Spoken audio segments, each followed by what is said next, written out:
Kore peke u Maluatu e ngai talawhata kutoa pe ko soa noa whake atu me Katoanga'i. Kai tuk mo kita whainga maare koe ni ke u whai pe haki tāsiri siri. Ko hia koe aho mamono mahu inga. Pea koutu iau hange koe koe whahoha ana e uruaki ko maa uloloa se o mou mea. Ka koutui koe polokalama ina mahu inga taha. Ka pau te tau tala noa ki ha mea na ke mau he mea koe na i whaia e mari ka ke hata hea mea na le mau ha mea.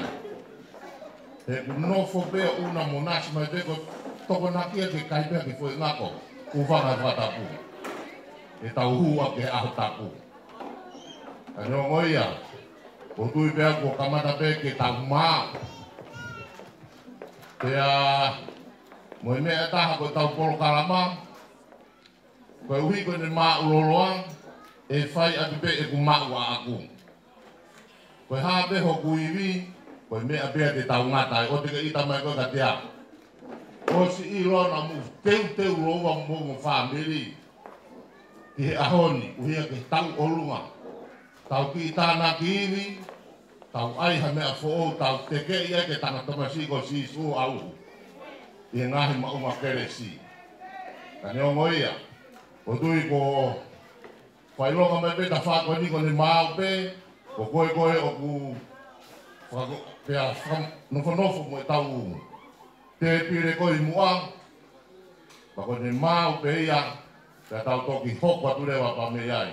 Pe he taim ka tau pe, whamone more pe, tau tangata koe ni he mea rea, tā mai pe ha tau whanki i whasi.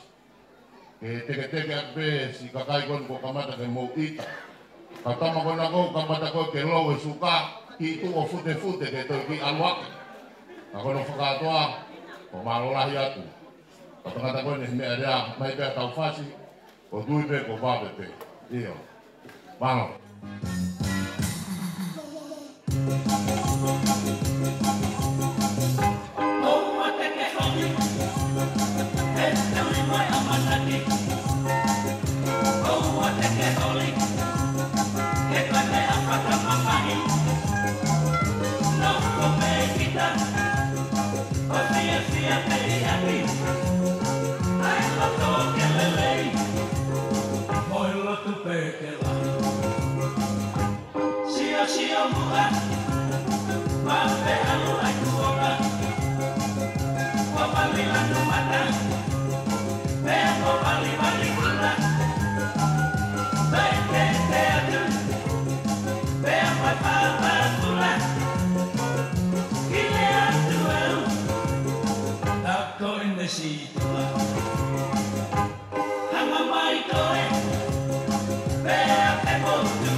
Malo pito DJ, tawa umain ki taime whakanofnofo ai te pile mua, ai te tau kamata ai he mo meniti ko ni,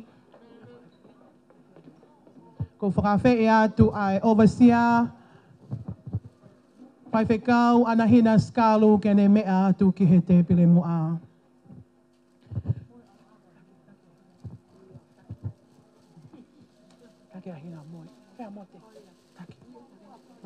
Mote ka tak mole lava mai ki heni. Ki whakanofnofo ai tau te pile mua.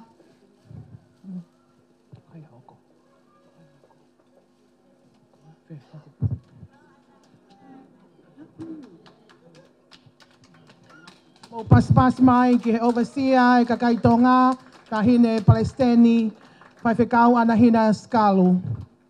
Tau hoko ki he me kitanga pe ko ek mama o e tamasi I mali o e ahoni ko whakawhe atu a mawhileo ka taki o lava atu ki mua. Mo pas mai ki he Eik mama o tamasi imali o aho.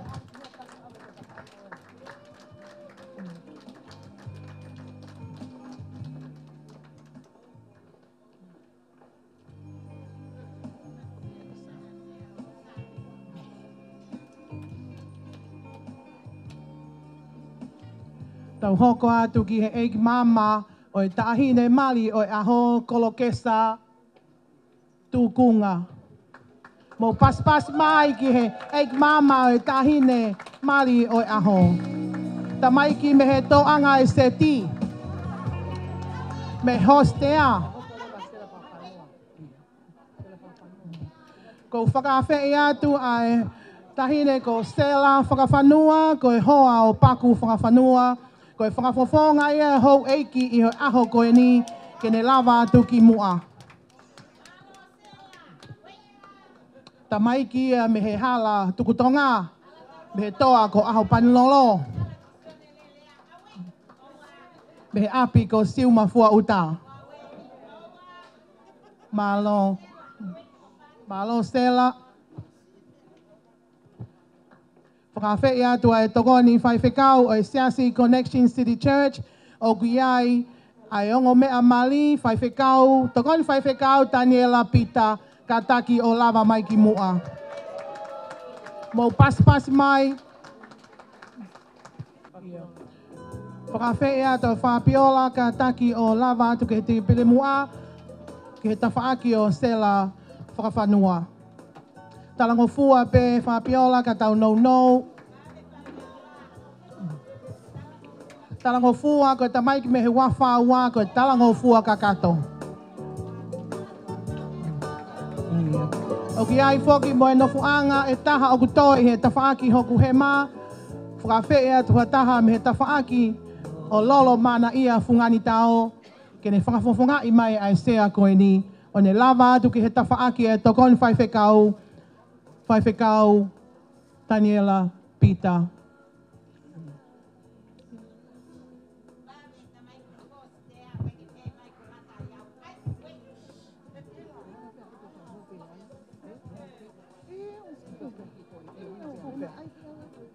Whakawhei atu ai hoa e tokon Fai'aho Daniela Pita, Lupe Pita, whakamore ala. Lava hake ke whakakakato e te pile mua ke tawhaaki e tokon Fai'aho.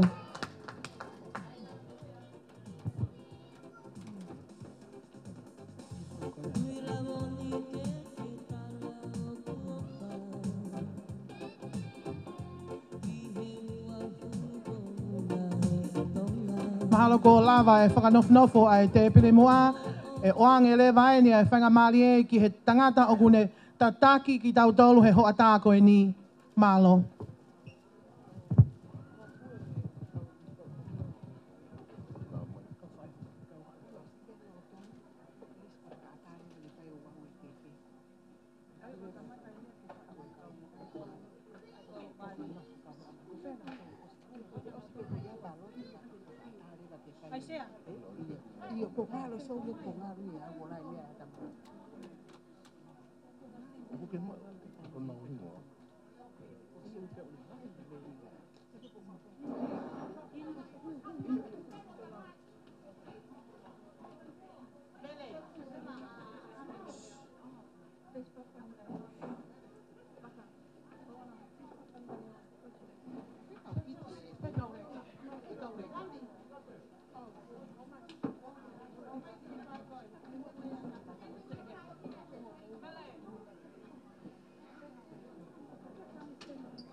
Whakamole ka pauna e kauha ki whanau i he kau whanonga o e mali o e ahoni ka taki mo lava mai ke matapākone o koutuat me ai ke kamata ai entrance ai wedding party.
Kai, whainamari koe ni, tau tari lewa si tunga mātua mo si kau whiwhine. Na nau kau he whakarangi o tangata pa mo whiwhine aho. Da ko whamore atu. O ku kai ke umau so nau ngahi ngoa. O kai pe whonga tamate o kuosi ilo pe mūtolu. Ai whonga e nau hu mai ki lotoni. Kai he taimta tau pe, tai tari rei ki mūtolu kotoa pe, na e kau he mea koe ni. E whainga maare koe ni, mālo au pito.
Kai whamarolahi atu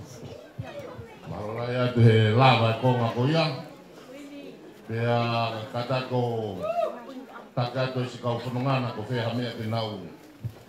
Tamutuai kai hoko atu e tau. Polo kalama a tau tolu. Ko tui pe ku wawe au kuto pe taimi.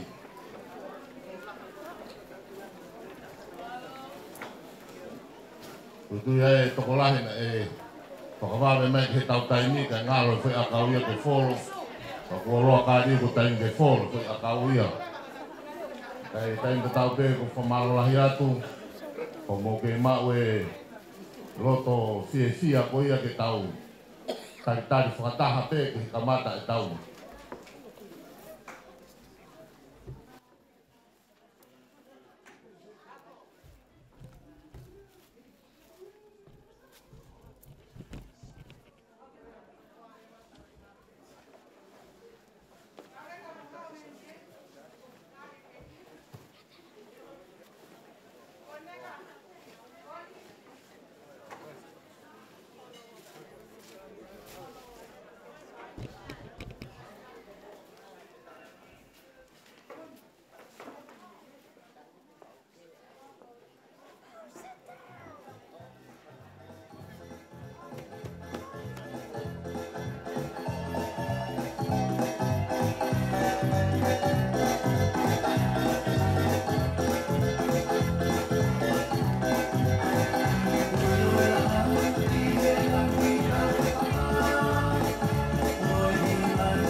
Sai whamalolahi atu. O weiki kau mai kau whawhe. Ka whega ki mōtoro hana kotoa pē ku tau hei. Ko tui ko tau māu maari ho tau wakake wholau. Ka ko tui e whainga maari ko ni ko kore whamore atu ki he toko ni whai whikau. Ko more mua ka ke mea mai. Whaia me mua hano whakaata. E tau mea toko ni. Te tau toki hoko atua me iai. Maroa vito.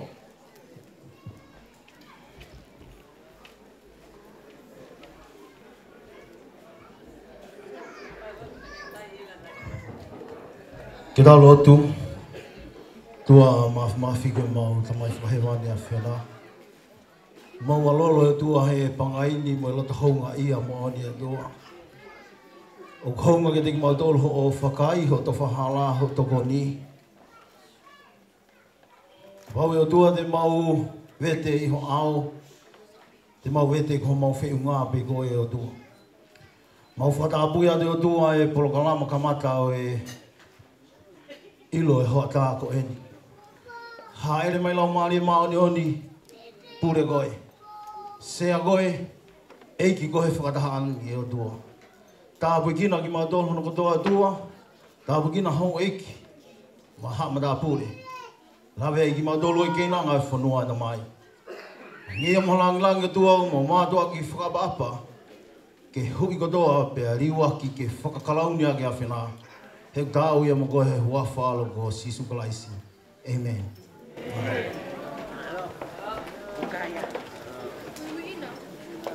Sai whamalolahi ke whaifekau. Ko hia koe whakaata ko whai ko tau te pire na ko ata. Kai he taimita tau pe o ku teu mai atu motolu kotoa pe ki he keke koe ni. Pea ange ko whaho haa. Ko mau loloa e tau i he ni. Ka te ria na amore keresi ko ia. Tau turi pe mua. Ko hia pe ko aisa kui ko ahu tapu au. Na tau kai tau tolo fua mosia ka kake te whahao ke lotu. Ko ia, motolu koe ni he keke. Pa more. Mote. Te teo mai rewa ia he taimini. Maroa vito.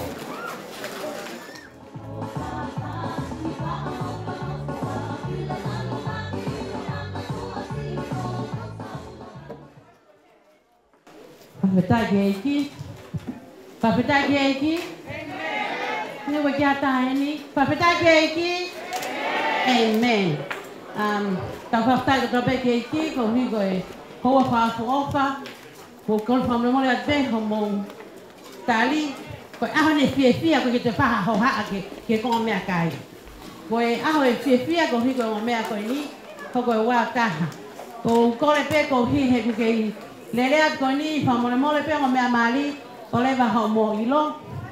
Mo langa mai. Ke topi o mo keke. Ka tok whakahoko mo ngai watongia. Hoko atu. Malo.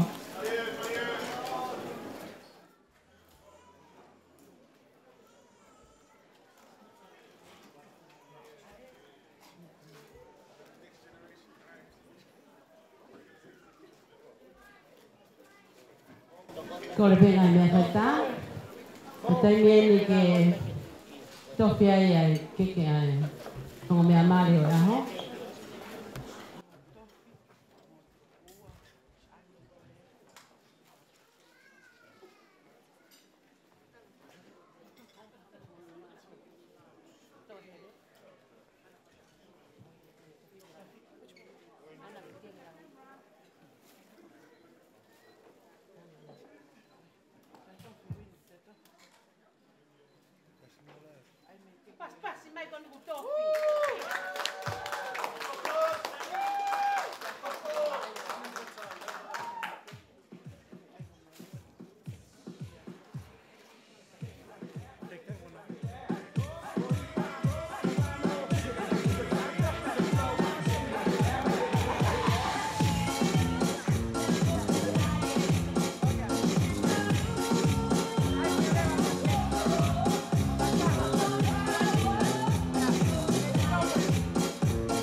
fisi ngā we. O whakulo watu. Ko wi ko whatongia ko ini. E ko mea eke. Ko ko haho ko uhinga. Ka te uhanga whakahoko atu pe. Ai uhinga o ko whakakato ai ki whatongia ko ini. Ko uhinga e ki whakakato o ki whatongia. Ko e ki whatongia ko ini ko whatongia ia. Huki mo ko puna. Ko Fai'aho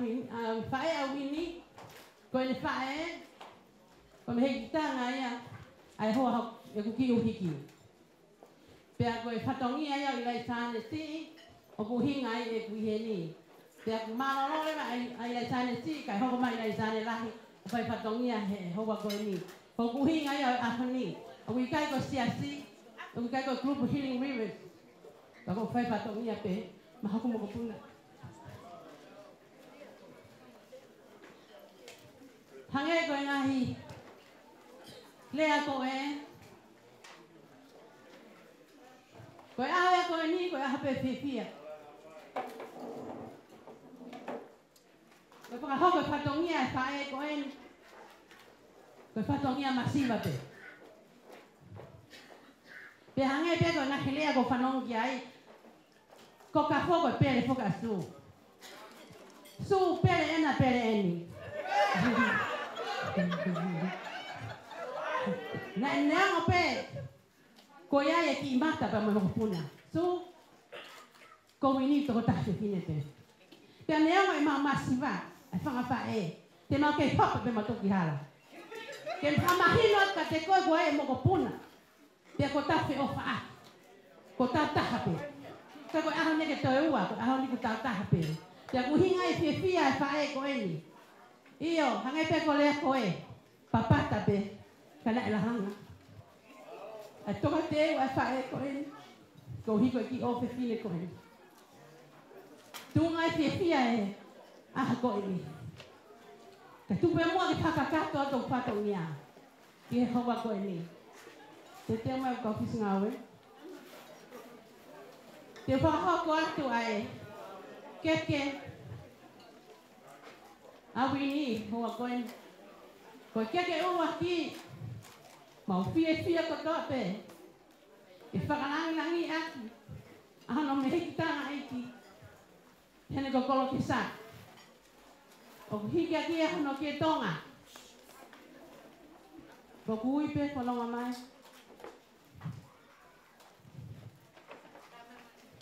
te mohono Fai'aho koe Fai'aho noa afi aki a toka tau noa. Pe whakateki aki, mono ki kata. Alafianga. Koe Katoanga'i. Kolo kesa, kono heka kotoa te loto moe ka te koe. Hei kai pe tuke vai haka, kale pe ke ose whanau. Pe kole lei e loto la moe, ke whai pe no hiki koe. Koe na mea ke whai taka tala noa. Ma ofa ka te koe. Ka kai ha tono noi whatongia, whakamole ki mau tolu, koe ngā taanga e o whae. Tai ma whate whao kata.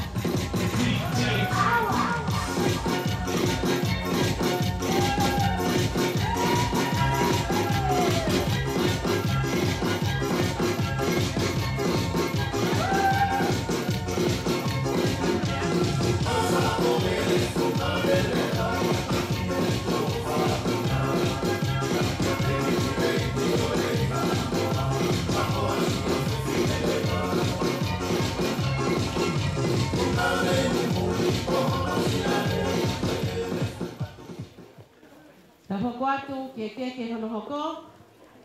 Ke hoko, fuakia. Mai, pai kau taki he kakai tonga. Kai ne ko ana hina skalu. O hiki aki ai ke tonga. Peki hono kato teu, na moi Fai'aho. Fuakia kia ma pai kau ana hina.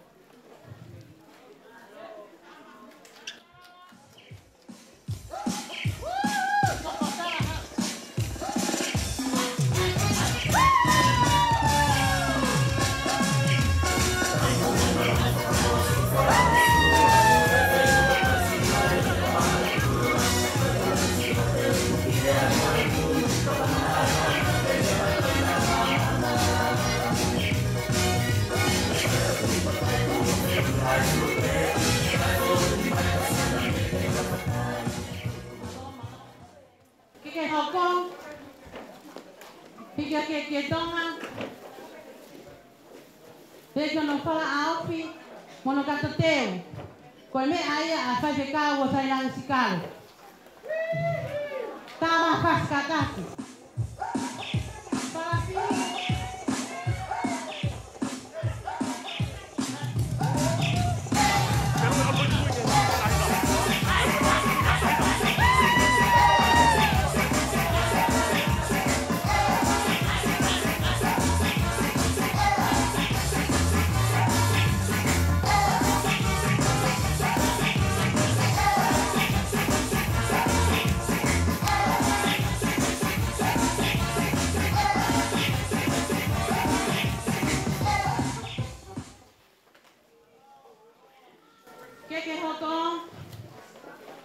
Fuakia ma tokon Fiema'u Daniela Pita hijage aquí tonga pekono Fai'aho kamono kato teteo tama fasi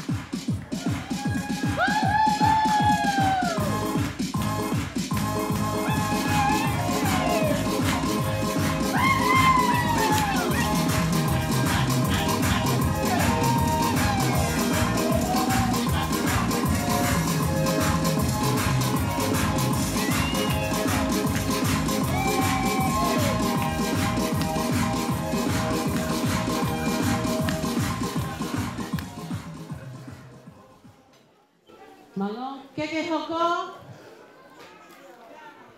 keke ia, ai toko ni taki, malolo, whakia malo hoa, ko ana. Hika ke ia ai ke tonga, heke wharafihu aupi, mono kato te teo. Tama whasi.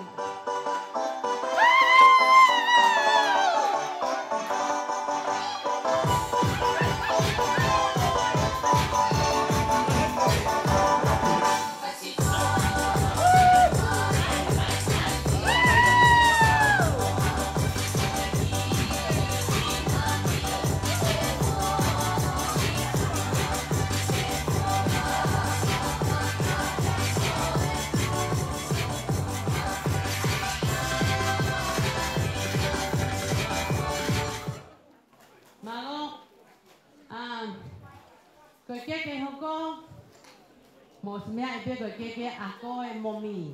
Ke tahu keke aho e mo mea mali ako e ni.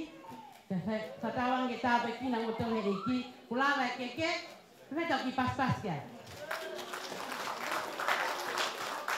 Tahu ka tuleva, ki fatongia Fai'aho si.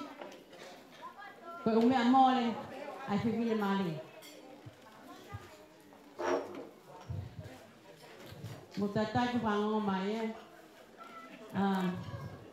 Kau kamata aki, ai vala mali, ai fifine mali o aho.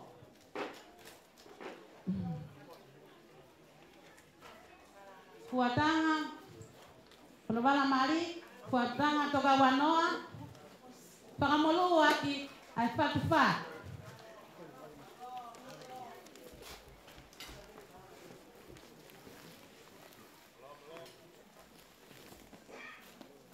Vala mali ena,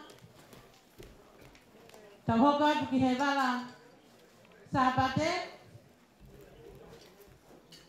ngatu toka wanoa, pakamolu aki, ai patua malele, vala sapate.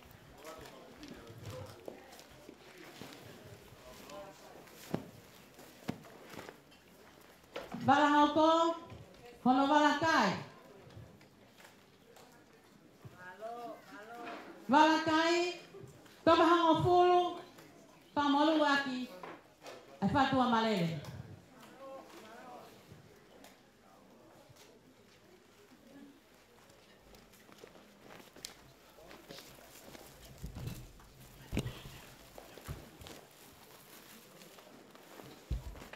Kono ki koloa, halafianga.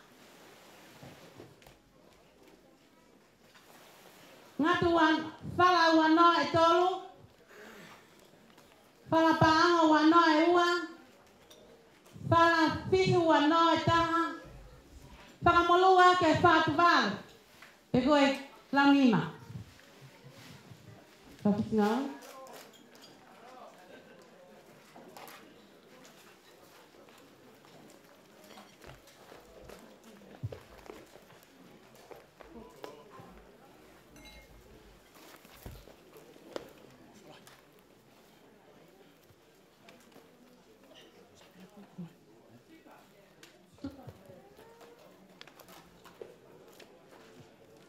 Piaia no ki kata te teo.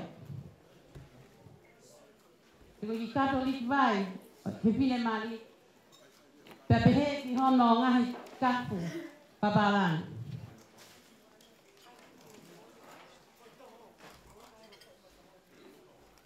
Kuiai pe mohono umo. Ko toho ka te pisi.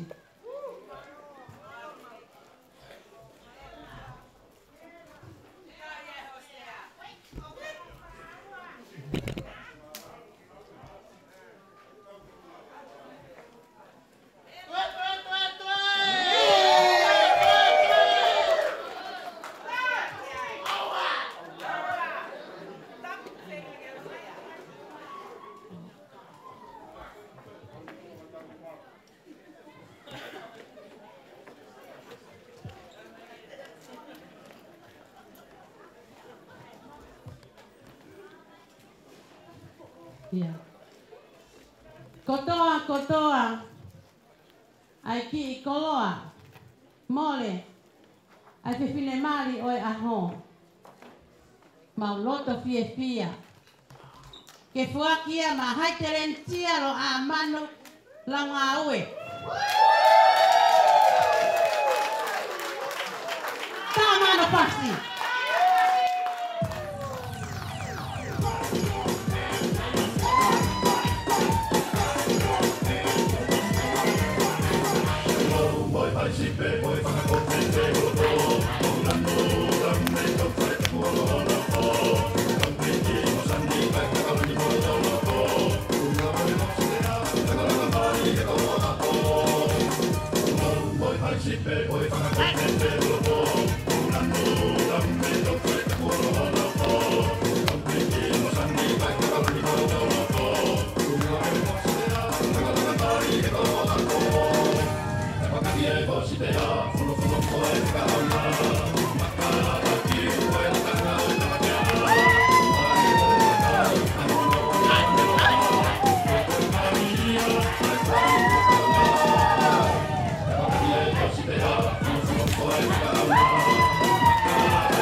Kata pe pe Katoanga'i ke Fai'aho.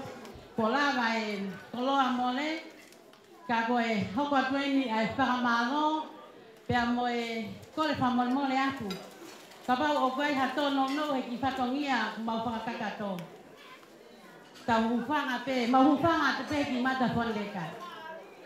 Koe osi ngā ai whae. Pe moe whai Katoanga'i ki ene tama.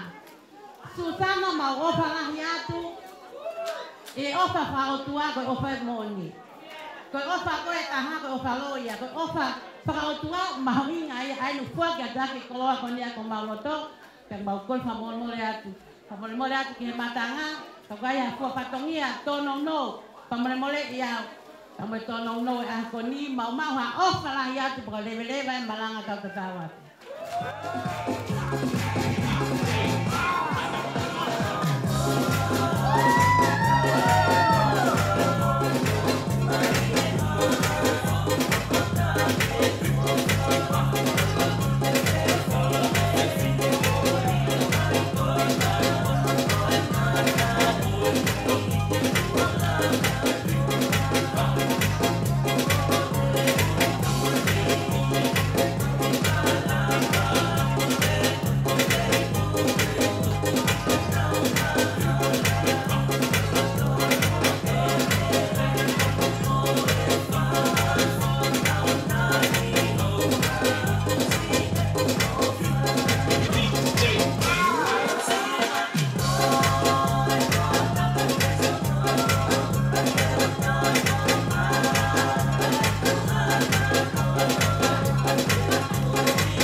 tapu, ko osi au whaki he tau pōkalama, ilo o e aho e tahine ko Uini ka umaa Kafo Malungahu.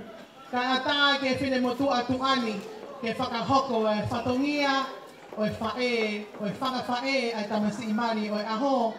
Tupe mua ke whakawhiloaki atu e whine motu ani, mo e kupi kinga, mo e tamasi imani. Ko e whae a Kafo, ko e taha pēha ku ngahi kau ngā mea mamai i he eiki. Pea ko fiefia ke tuu he ahoni, ke whakafofonga e whatongia, si ngahi whakawhae a Kafo. Ko ia ko kore atu ki he kauwhis ngā ue, mo ka taki turi mai he api e taimi.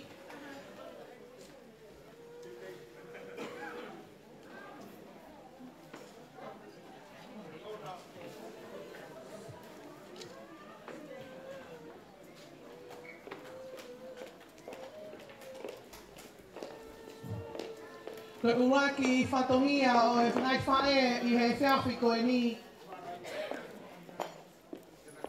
Ko ki lai taka pau ko e nā, mohono kato teu. Ko ki i wewe ko e nā, ma e tahine mehi tanga o e tamasi i mali. Whakamore pe tahine mau leo. Mawhi leo. Na e ki tō mui au i he tao keke i he korisi. Ko i ai o kui kai ke si ai ha fo i papanaki. Ka ku fuaki atu ai ki lai takapau koe mo e kato teu aki ai loto, hoku loto mo e whakawhae ke te koe. Ko ia ko kore ki ha taha tauhi ai koloa koe ni ki he meitanga o Kafo kau hoko atu hoku whatongia.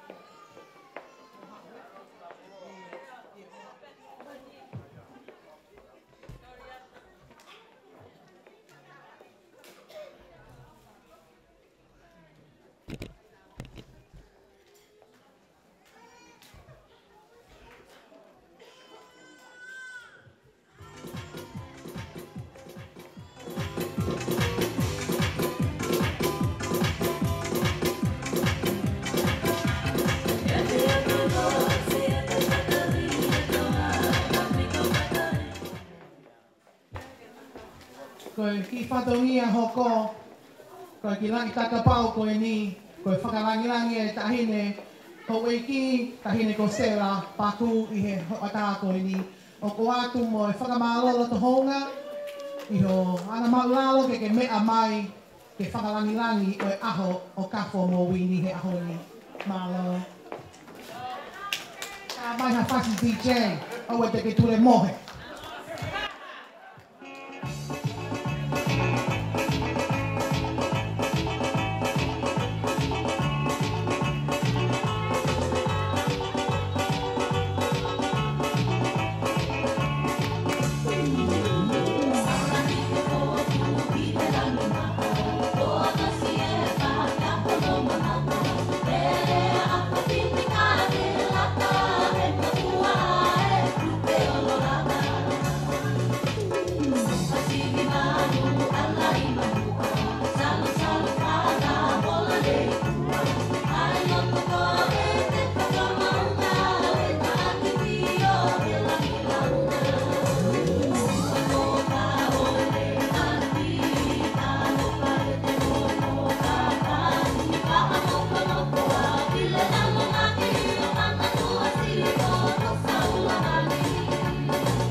Ko e whatongia, whakaosi o e singahi whae, ai tamasi I mali o e aho. Koe wala mali, ai tamasi I mali, peke o te lau atua koe hae lahi e koloa. Koe hae lahi e ngatu, koe hae lahi e kia tonga. Koe ki koloa hoko, koe wala sāpate. Koe ki koloa whakaosi, koe wala ka ia. Koe whae masiva kita. Te whakaamu ke te paki e la aamo e whetu ke te whakahaa aki e te fiefia. I he whau famili fo ou, ko hoko sia he aho koe ni. Whakamole mole pe tahine mā moe fungani tao. O ke lawe I pe e ku masiva. Ka I kai ke tuku e waka whai hata kau. Ko ena pe, ai ki I bebe, ku tuku I he ni, ke whakahai atu, ke whakakakato aki, si e whatongia, si whakawhae ai tamasi I mari. O ko atu ia mo e mau ofa, pe ko ilo ko su ko fefine o ku ofa lahi whauwhaua. Whakamole mole na aku stiki e me aku mausio ki ai. Koe maulotu ke si homa ke ne whakakakato, ai ku tae kakato. Ofa lahi atu ke tako toa maalo pito.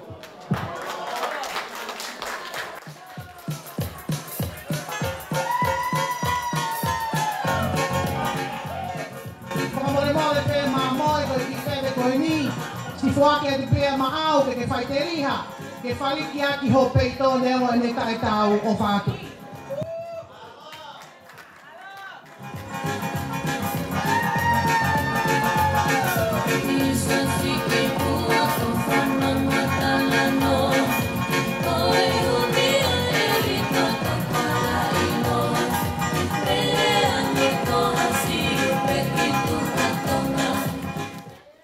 Whakamole pe ko te vela kita mawhana ka I ngalo e ngai whatongia ia.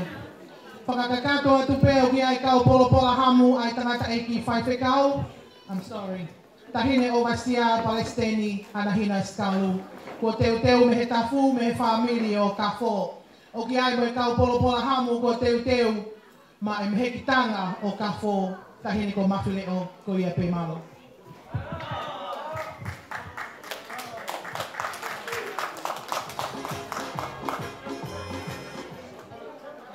Sai ko pamalo lahi atu. Ki o ngō tawhaaki mo e whakawhita ai aho, mo e hiki tama whai.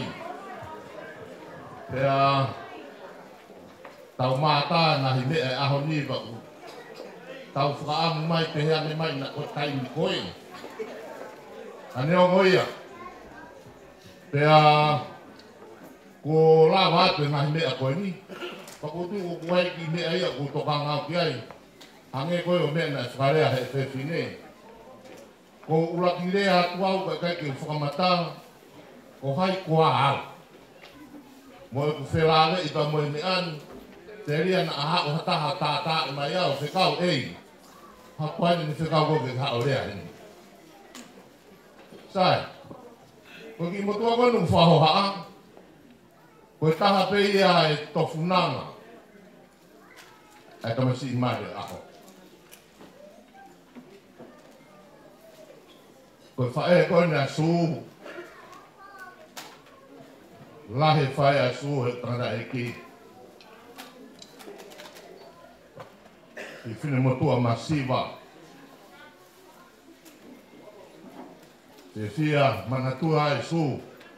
Tofunanga a Kafo ke whakawhi mai. Pako whia Kafo. Ko lava tofunanga hu mai ki whare. Pako whamore more atu. Ka whewhe tō whatongia e aho koe ni.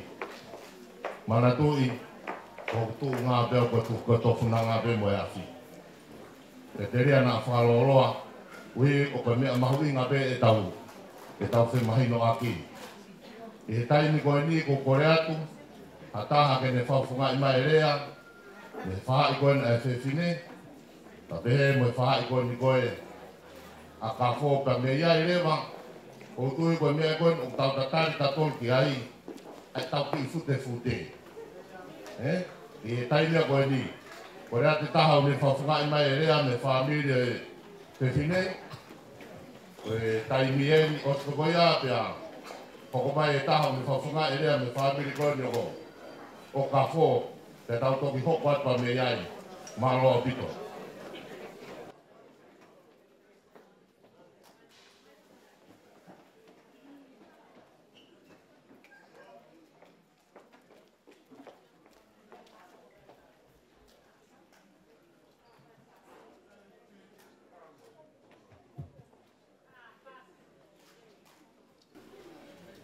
Para porque o to mafi o le afio e ta o to tonga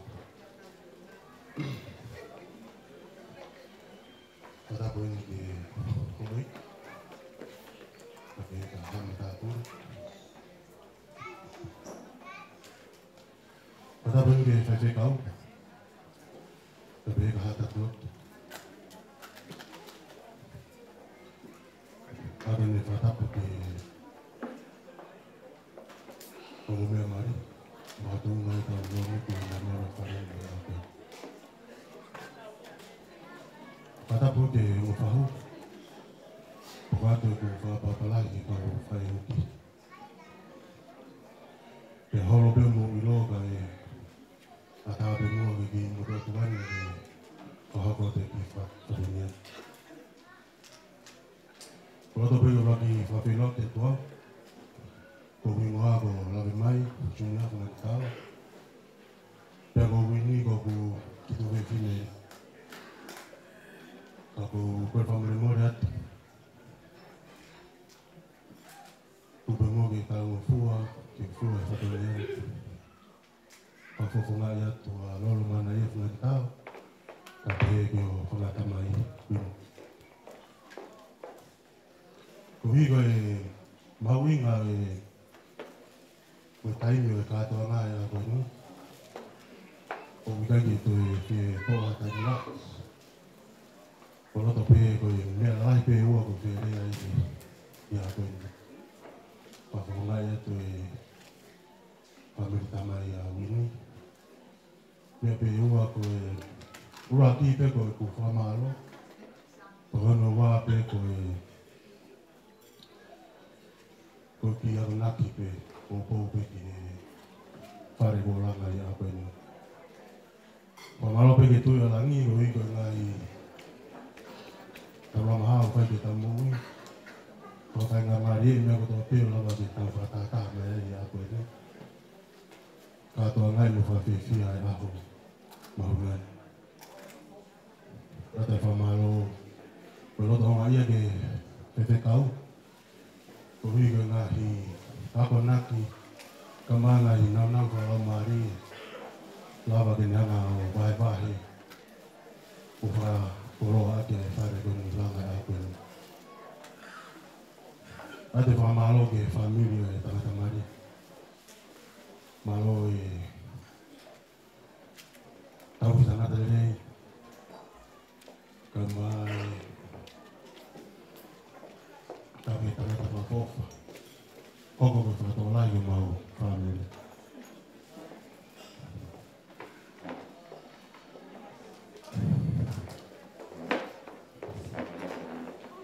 Ko ki poupou pe ulawa ke o whahako atu me ato ni o ke toko ki kupu irea koe ni ke koko e ka ki poupou ke o mo whawhamini whaue a koe ni. Ko ki whairea koe koe ofa. Koe ofa. Koe ofa ni hanga whatakai mai ki tātore a koe ni. I he wā o tangata mareba pe ke te tine mai. Ange ko ngahi ako naki ni ngai vai vai te taua ni. I he wā o mari.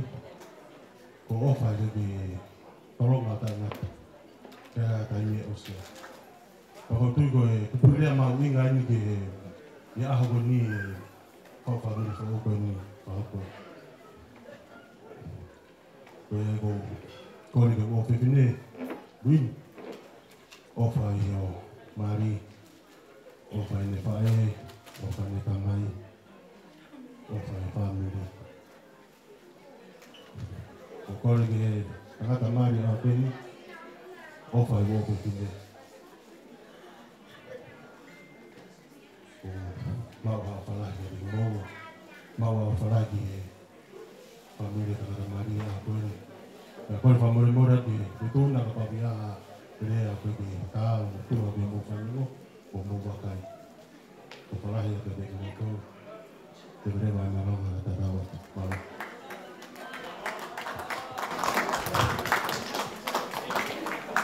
Ko malorahi ke tangata koe ni, rea maari e whaako. Ko tau whanongoa, ko tau whaamu pe ia. I he poe whai e o mātua koe ne a koe ni. O ku ikai ko hawaka o whai mo fua ko mo kore ke mo hekai. Ulahe mo ngahi nā wā. Tata hoko atu. Ea me tawha koe a Kafo.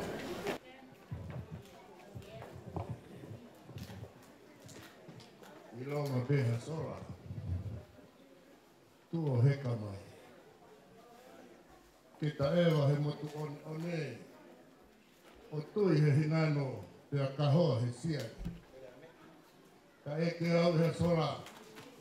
Te a ki tarangi.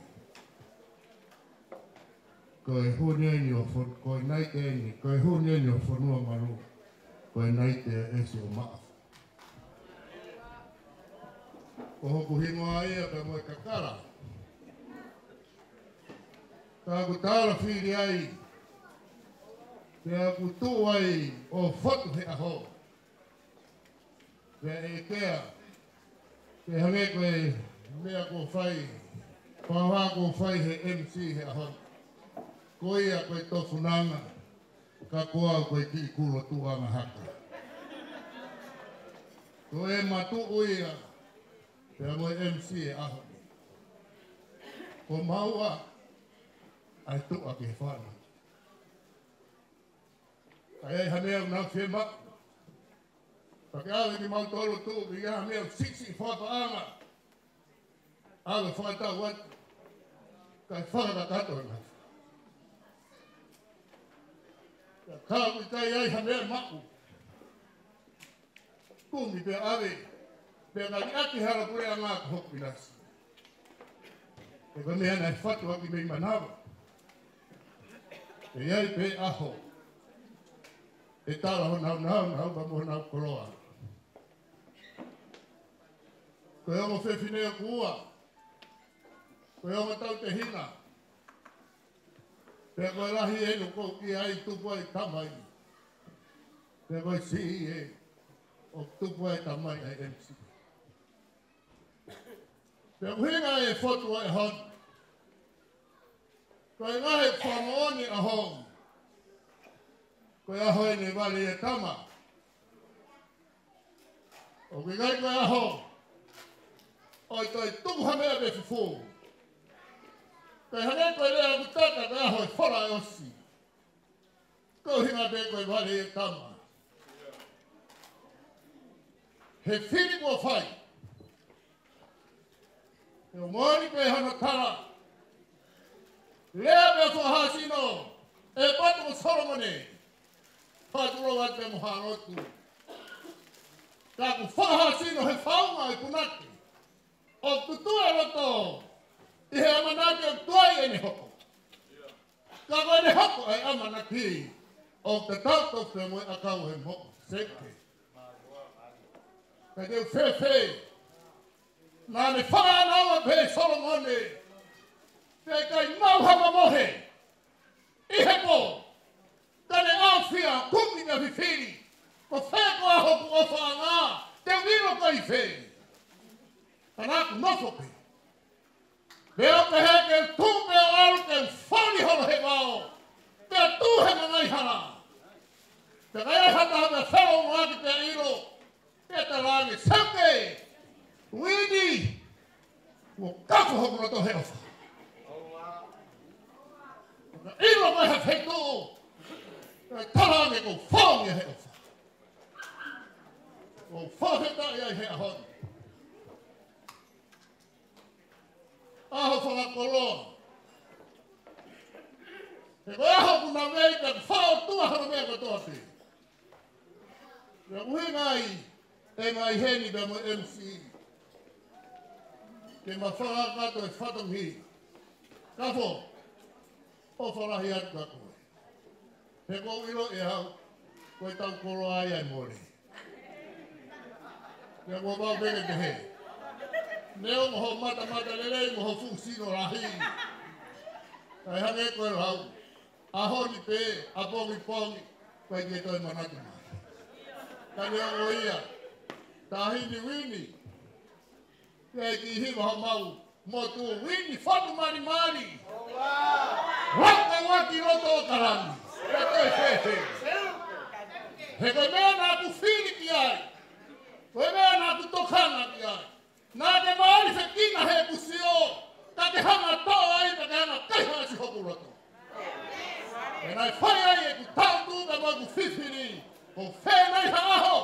E hapa tu misi ko hamo oni. Ko heta. Ko kawarangi he whanonga ko whani.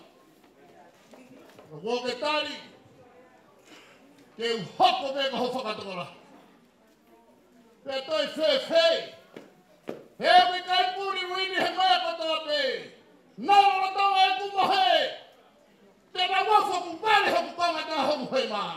Kai e kea ka hanai tala he toi whakatuku saute. Toi hui koe hoku ngahi hui. Ta kupe umatua. Koe a hoe ni. Kua whanakato e ki ke ome hui nai mori. Te ke hoko ka hoku ka katoa. Kai toki whamona e o wha. Pea te turi mui a whea. Moni perea ki taka te umate hero se. Ko wheme hamea, ko hone a. Te utari an moni pe. Ki unu mai ka unu atu. Pea ki ni maho ni mata te whakaukau e te au. Matawane te he eki.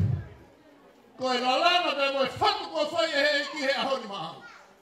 Pea ko tui homo famili e tūlonga. Soke nā pisa nā koutara noa pe. Heki, tumu anga, kai whewhe ko a. Ai maka ko lau pua. Nā ku whara pua. Ai kono tau ko whenata. Ke mati ki ai. He ka mea nā te whiri au omi. Ke whai ai hoku whawhara hoku. Paralamu hoku whawhanga. Kai whamoni he ahoni. Kua hoko ho o wha. Kua ke tangata ai he ahoni. Pea kua ke whara o whawhai. O a wharahi atu. Ka more te. E Uini ka te he te whae koe famili. Ai ai haku tono no. Mana tui koe whae no. Koe whae sihe iwi. O whatongi ape. Ke whai te e ku taiu. Whai te e ku sari. Ka iroa he ahoni. O tautu pe ne nai loro e kurea ka tautu sio pe. Ke taimi e hui koe ai koroa. Koe taimi whoki a mua ui ai mea whaita e taha kotoa. Koe koe moi koe mea whaita ko ia koe ngai mea whaita unau to'o i rei koe ngai mea whaita tau. Nai hamu. Ka ko tui au. O ki maua mo ki ngotoa koe ni uma whakaango sia he sia si o tonga. Pea ko tarate e ahoni ke mo ki kainga. E kai taha kainga e huki rangi koe sia si poto ngā ko ngā koe ha. Paue mo e sisi guys. Tau peti te he mea kotoa te. Tau whae tau ngā au he. Ko roa me ke wha mo honi mo ui he eiki he tau mo. Tau me moe e eiki Kafo. E iai e aho. Mai whanau e maka e whanhono pea mea hake mai. Tau iai he aho e whae hola pea. Manat. Kaku ke hola pea.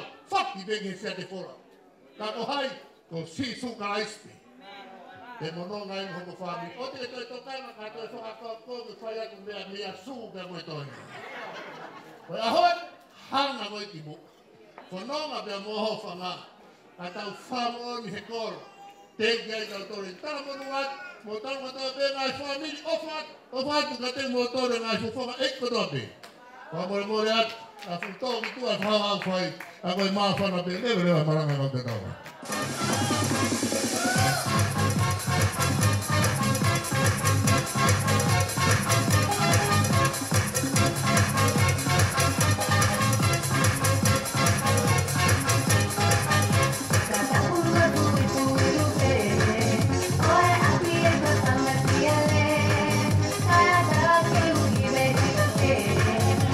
Yeah.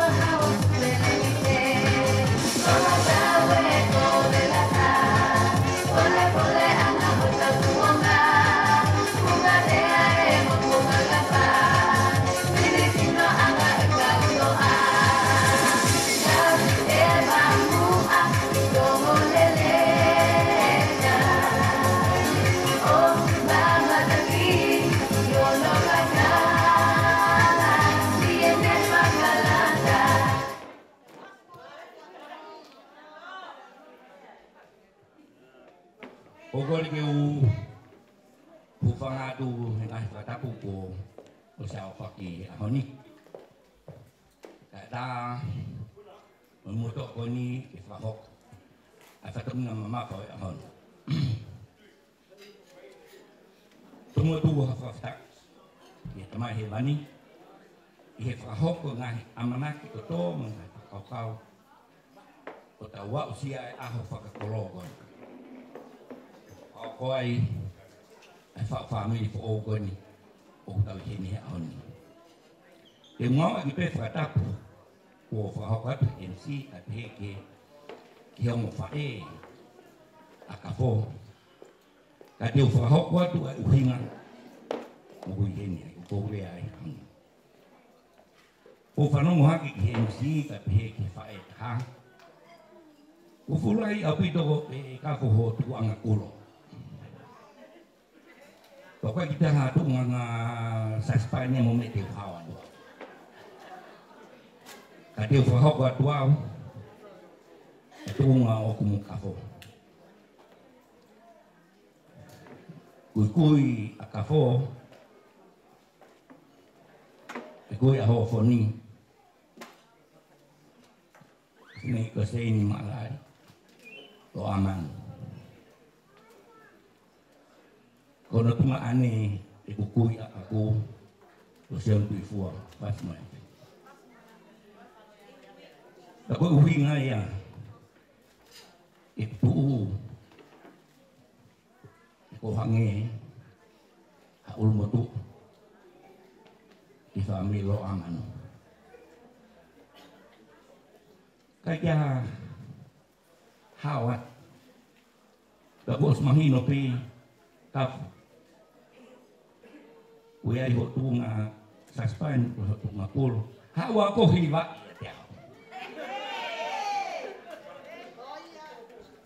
ko wingat matangot ko ini o baka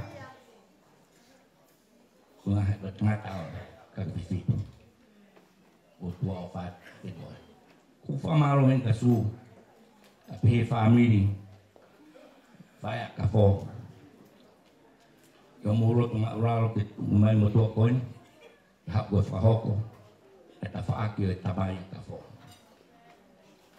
Ko ofa duwe ko ofa lahyan. Kataw ko tope mga ofa ko tope ni Kafo. Kapihegi he tahine mari. Kafo nagagawa manaki. Uge tuwa patunga maalunga be. Umi hak adin nai kau pehela tope. Man, angi gala mutuwa niwa. Mama tiki Otahuhu. Oke. Koe fiefia angai ho maulo to Kafo. Be famili ho tamai. Mau tangut. Siwat. Fua fatungi lei. Amli ho fae. Pihi kita koto. Bikan ngati famili. Mau tangut no pi. O fa'am. Uini Malungahu. Angi koe mena tiai Fai'aho. Ki pui lele pe. Mahal reka kila umahina koe te suku pe. Mau saya tahu pe di mau. Lagi ko fiefia angai honi. Fiefia kita kai kau ngame famili motor hon betul. Oflayat opit. Ai famili kon Kafo. Kita mai Kafo hofon. Fahok kita no sukon. Pemul-mul be. Ngi gomen me akiaye tata nenai. Ofa kejang tata. Gomen ko ke.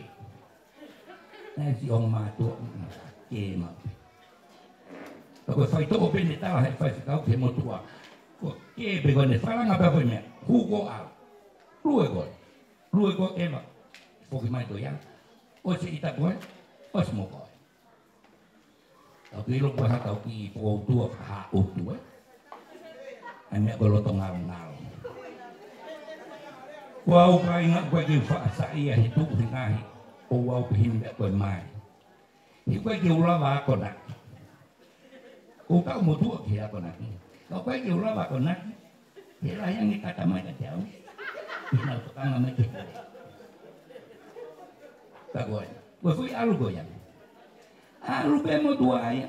Oto fangtong yang ibu osita ewo 3 kilo fu. Ai kalau dong ngalo. Owa, Kafo. Ona di fai nak. Hela mau pihiang. Pagok golf amon mon. Ita be. Tangi pe mo fal mo mo nof pe. Ko fai nga alu ko ya. Tai bawi. Jadi ke mau ko lo ngalong-ngalong. Dia ko mai go taron. Ni ai. Awi ni kada. Tangi pe mo nof ma. Ko nga ko foto ya. Fai'aho tu na mau si hiai. Alu ko pe ko fa de leke. Ngalo gitu fok bagi apa. O seta uwo alo ke tol. We. Ko fe ko ala ki api. Ko to la mai ta le ka go ta ke de mo fa ala wi tol mi fa. Ege. Ko ofa la abi to ka bodol. Ofa ke famili su. Ofa ke kai nga ko tope. Ta fa ta hai hon. Ofa ke o iki. Dia mo ke era me mai ho ki. Ege. Dia fa fonga mai no pere. O fiefia lang abito kaya tak moto famili Uini overai abito kemodol pemarot di Fiema'u pemarave hon aku ngegolau angatan itu ini dia tahu Fai'aho siho bape untuk penongang tua fat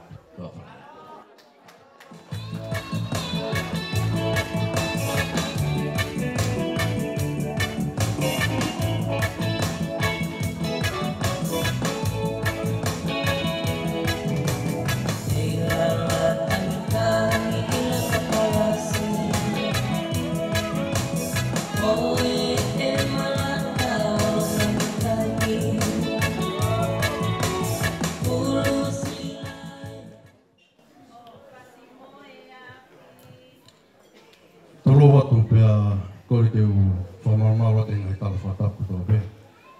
Oso ngā whakua mi he patoni ka atāra mo toa koan ke whahapa te ki whatongia o e whiawhine. Koe ki whatongia e whiawhi ni koe ki whame i te ai potsiasi pe koe kāinga lotu na eohi hake ai e mo ui a Kafo pe mo Uini. Kafo pe mo Uini. Pea ihe e whiawhini, o kia ia e fiefia pa mo e loto honga ia awi. Whafufunga ia te whikau pa mo e toenga e siasi, poate siasi. Ai loto fiefia pa mo e honga ia lahi au pito i e whiawhini. Kono hinga ko e famili ko fai e Kafo pe mo Uini e whiawhini. Rotonga e brea ko whampeke u whawhia e tahine taulunga he whiawhini. Ke te lava mai ki moane.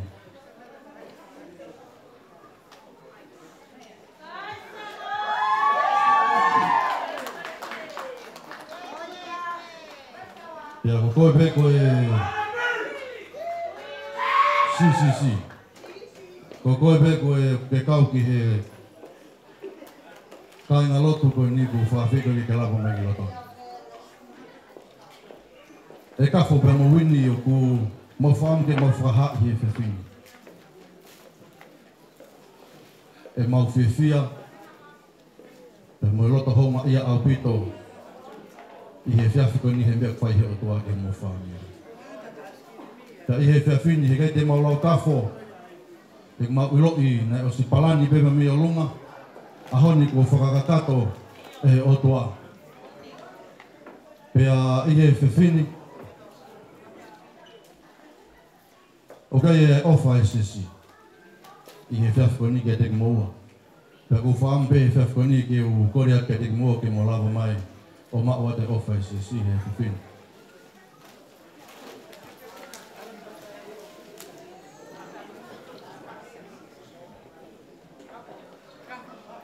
Kafo pe mo wini mo katatoa. Koe wā koko taha he au.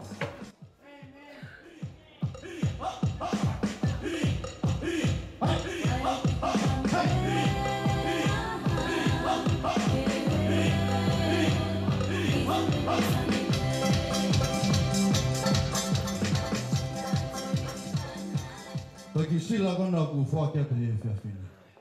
Koe kotoa ia ofa. Pa me Fai'aho. Koa te kau tiko ni pa me whaketroi ngā sisi. Koe ke mau kakato heni he whiawhini. Ka mau whaamu pe hoko e ki sila koe ni.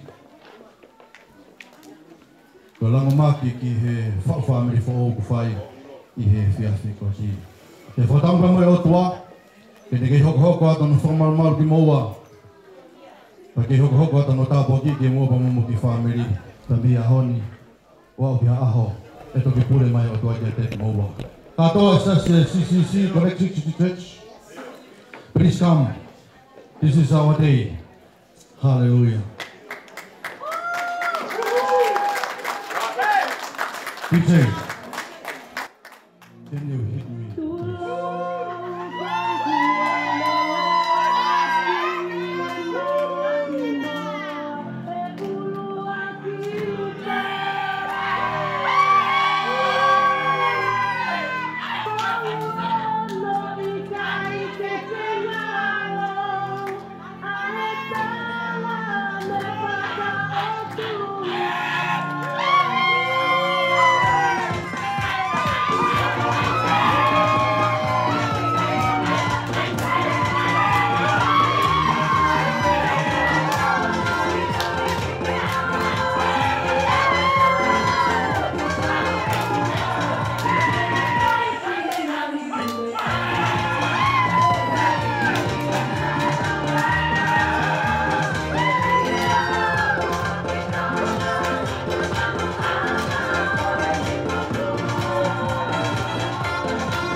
hoko atu pehe ko api e taimi.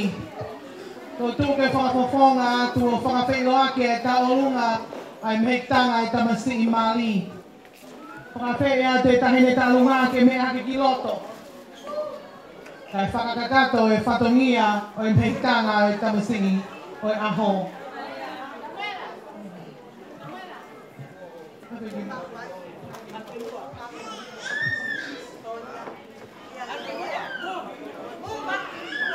Peki mua kataki.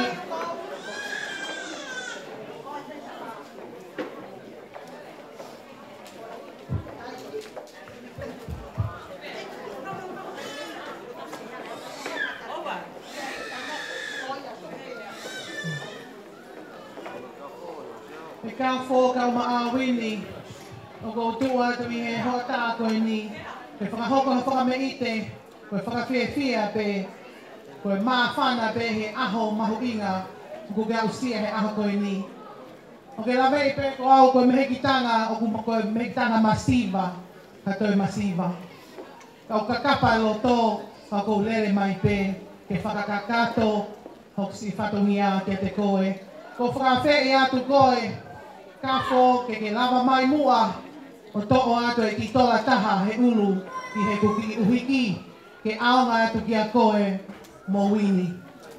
Whamore more lava mai Kafo to'o atu ai tekteki pe a teu mai e DJ e whasi halamuna ke hoko ake whakameite I he whiafkoe ni ta koe ki I tūanga ki lai taka pau o kutuku koe I homo hao ngā. E fuaki be ia mai Fai'aho ai tamasi I mali tamasi tahine ko Uini Malungahu ke whaliki aki ho peito. Whakamolemole na ukai ke whiunga e ni moho lawe I. Whakamolemole I au.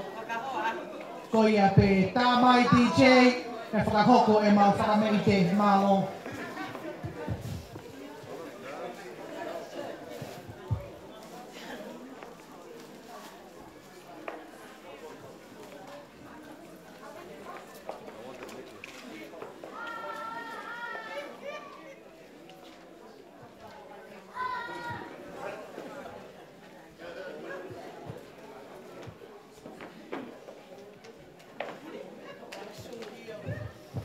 Mele fine su tauhiki tua e tuanga koe ni ka atae pangai.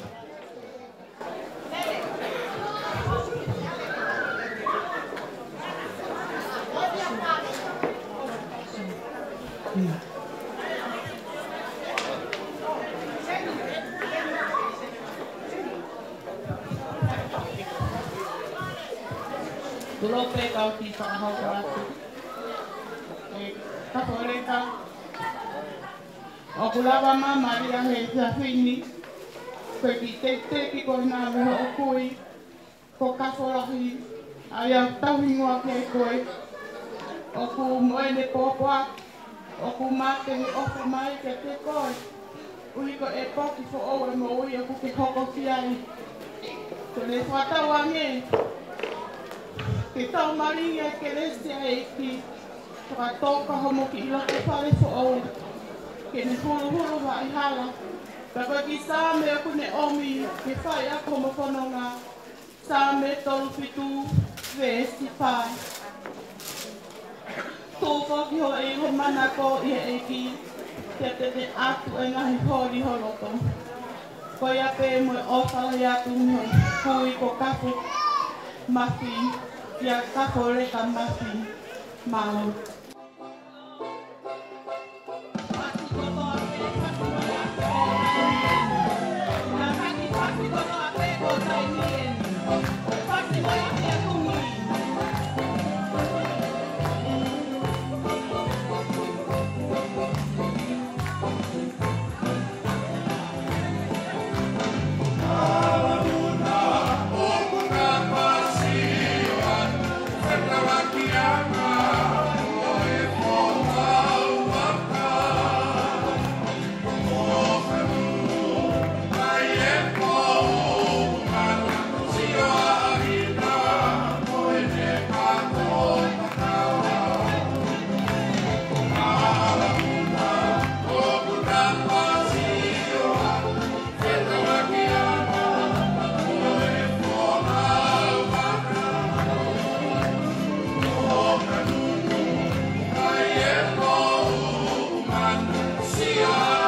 Pamalolahi atu ki he ngai famili te kotoa pe ko lawa.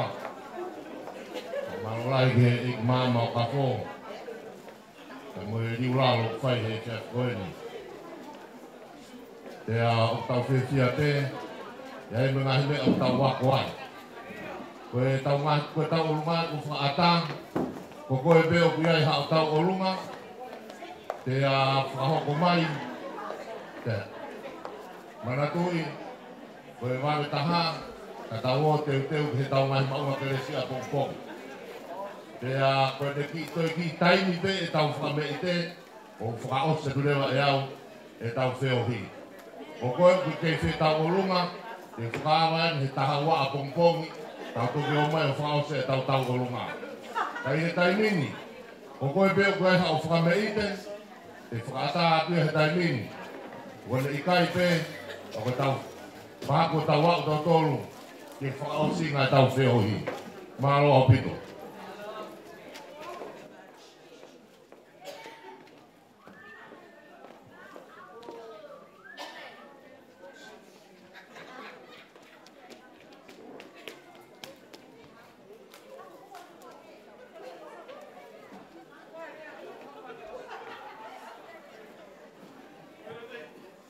Maa pe whakame i te tala mai ho whasi ki hene.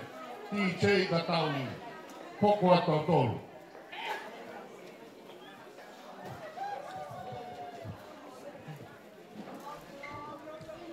Kore ke uhu whangahe ngai whatapu ko o se Fai'aho i Moani.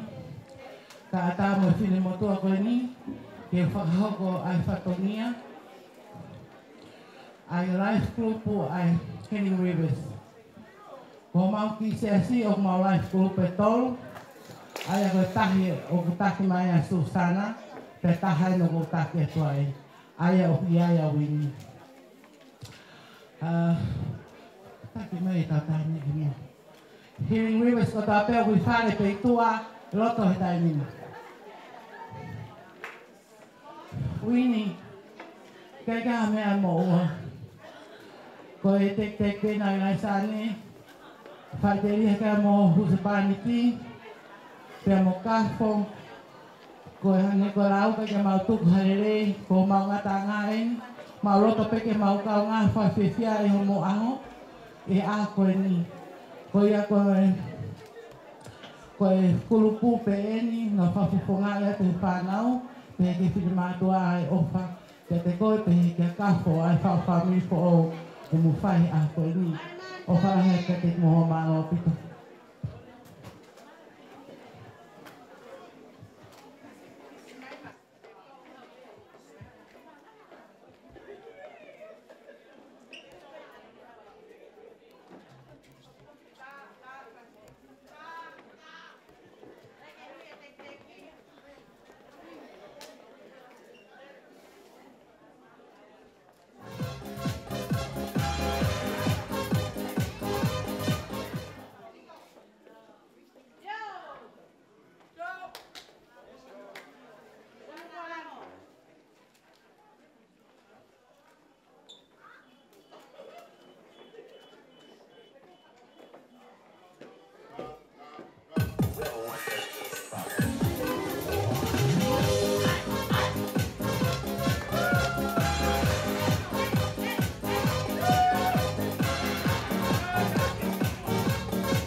Sai malobito. Botol beu mau e tangulunga. Ya mo kata mai piloto. Pa ficao ko fago mata ko taini bi ago ko. Os mau atu ko kamo me be ko tau ku ya tau to. Ka tu botol ko to be se ha mo ngai pa mei. Se a tamai de o taini ni kata ho kwatu. O to ki fuolo ape. E ko fa mo mo de fa ficao te querer se pe a ho tau tuku. Te tango fua pe. Tango fua kakato. Tahoko ate ki whatongia koe ni. Koe ki whakameite, ko kore atu taki mai e tahine tene whakahoko e tau whakameite.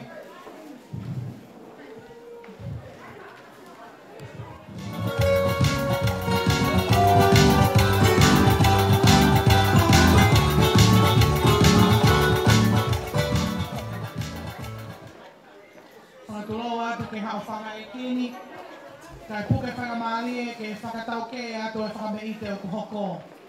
Koe whakameite ni ai life group, ai stali whati, ai siase o ki ai a Kafo mo Uini o ki ai e life group koe stali whati, o kutaki ai ai whae mo e tamai a Kafo.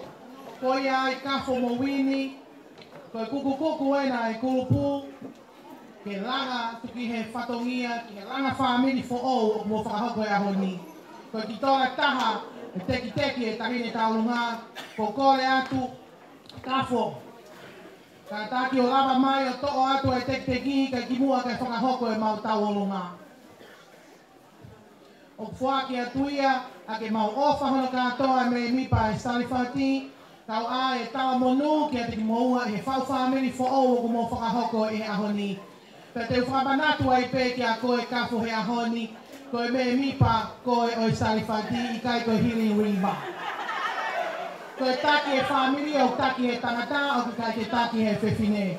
Koe tuni pe hua ke maali e wini ka mau ilo kua mōre a Kafo i a he ahoni. Te ke pule whai te riha koe. Koe maali o ku mōre e whewhine ka koe ahoni mōre tangata. DJ tā mai e tau whasi koe a pe mai. Yeah.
Fiema'u.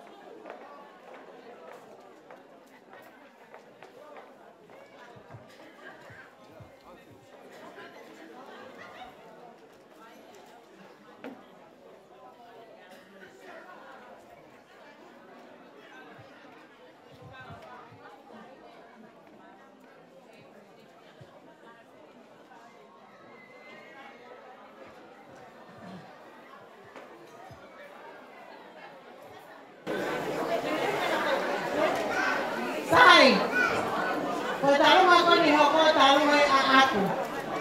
Ko ya ko to pe na ha o ya te au ese ka sumantao yoto. Sumantao yoto. Alami ka sumantao. Botol ka to pe. Timing.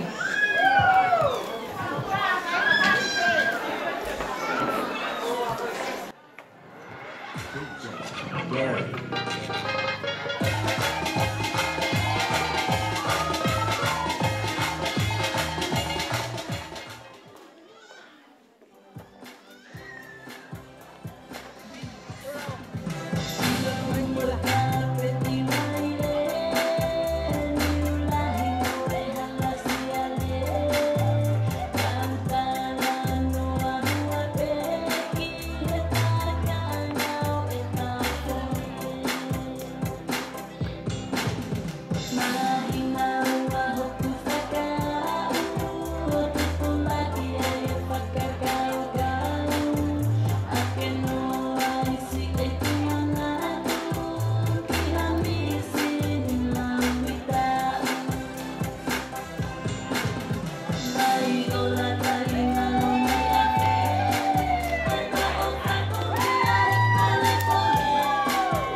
tapu mo hababanga yung Fai'aho.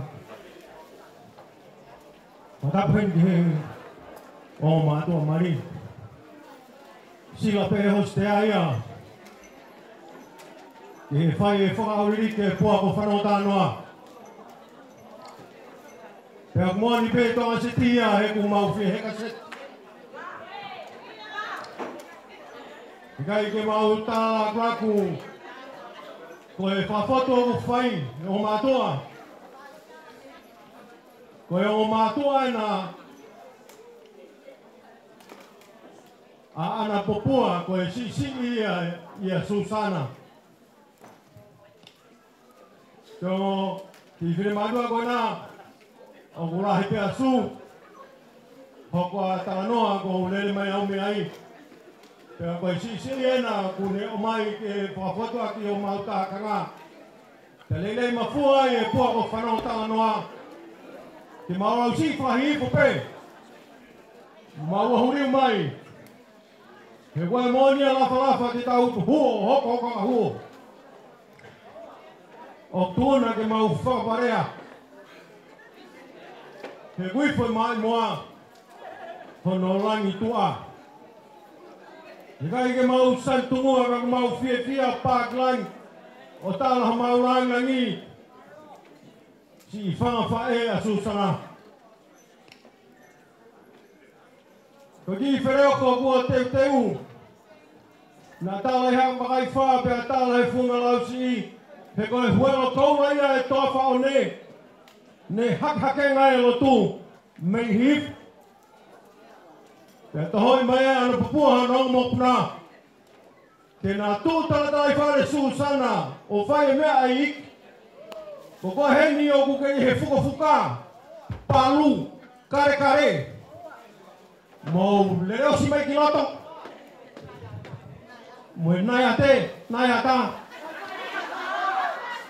Mou lele mai ki loto. O whakarangangia Susana. Ke mahino nai tōre matalai pua. Mei ho tau kakala. Ko ratu ke whae re. Rouka ke mea atu pe Susana. Ko ho aho. Tā ki fuho maura tō. Pena e whaki a ke ia o kai holofa e pua ka. Ko te paso mai whaena. Kua aufua tō. Te tangi mo e whakau. Te utaka te tuawhare mo e whakatunga ne. Mo mea mai kiloto. Mam! Hange kai tau ke kau mokai te ipre mua. Mo koe koto pe. O kuai ho tau tawha kiloto na. O tau whasi kora tu tokalau. DJ. Hidas. Mau. Hey!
Sai kore ke taulunga hoko mai e pehe tu ai taulunga koe ni.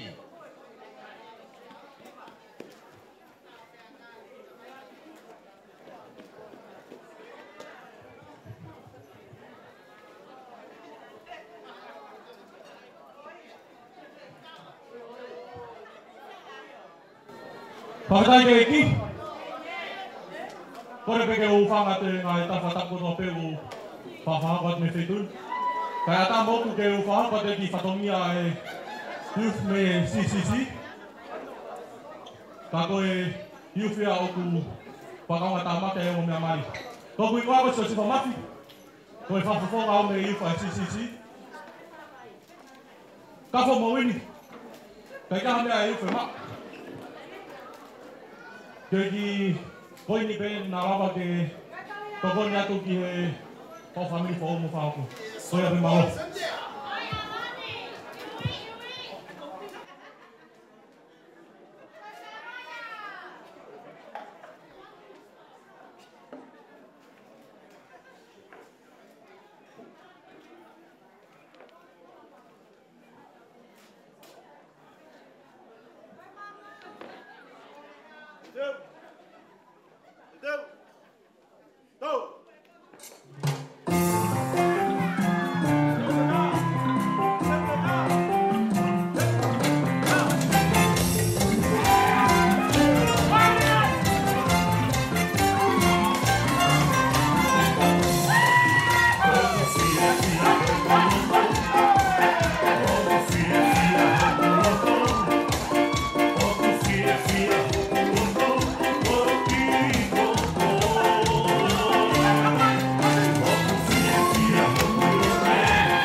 E toi pe tau fui tau olunga taha.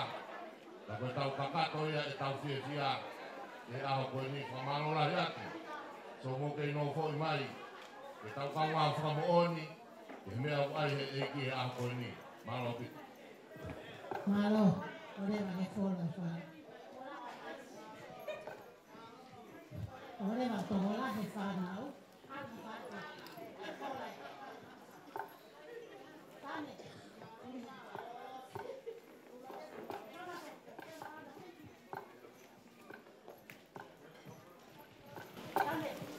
Tata ke whanau mo me akitu a whakaere ma Grace.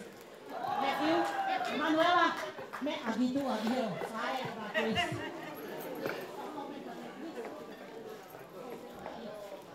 Matthew, tata. Tuloa. Ko hu whanga he whakatapu, kai ata ke whakahoko atu whanunga. Ko hui moa, ko lose toafa, waramotu, Agi mata karika.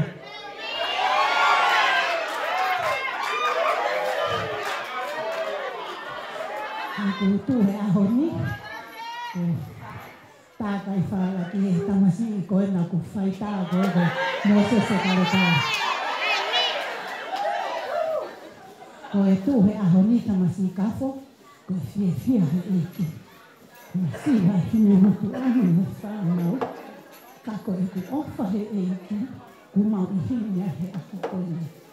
Hala ataha me ai mau, koe mau pole pole, koe kosperi, ki mau tu whaki.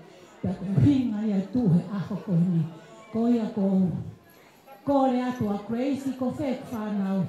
Me a mai tahini Grace, koe whanau ko toko fitu tangata, toko taha whewhine, ka hui kai ke nau hen katoa. Takaraka Grace ke o moma. Koia, koe tau alunga a koe ni Kafo, kātaki, ka ngalo e whasi, o ku fulo loa, ka nau eke ka Mosese ha fasta mai Mosese koe ka ha mo whasi, koe ai, koe uhigo ne tāka I whala ke vai ko puna, te ufire whasi lo loa taha, ta te toe ui ho whae tangata, ha umoe ware tihe a honi o a au, ta koe ai Kafo me a mai ki heni, whieta hene ko Susana, hu e teki o Gracie su o ave ka Kafo. Te koe tu anga o Gracie e mau ia e su. Whawhetai.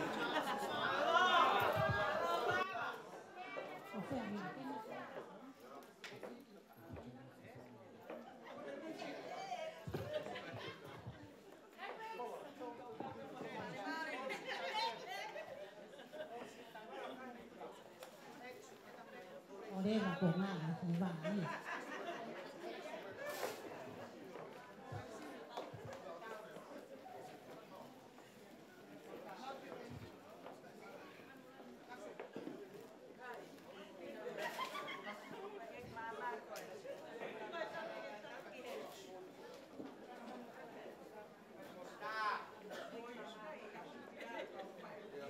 Oia, Mosese. Mo tamutu kilalo kai sio ate kakai. Mosese te te uma tawari ti ose ahoni diro. Tu ke faita ka ke hako ki he e whakapare pe a Gracie ke ose ware ti tulo. Ko mau pe fasita mai kai tau aluna.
Ko kore pe mua ke whanga ngai whātaki po ose wā wake. Kai atape ke whakahoko atu pe ki whakame i te fiefia koe. Ko kore pe ke tahine tālunga ke mea mai ke roto kātai.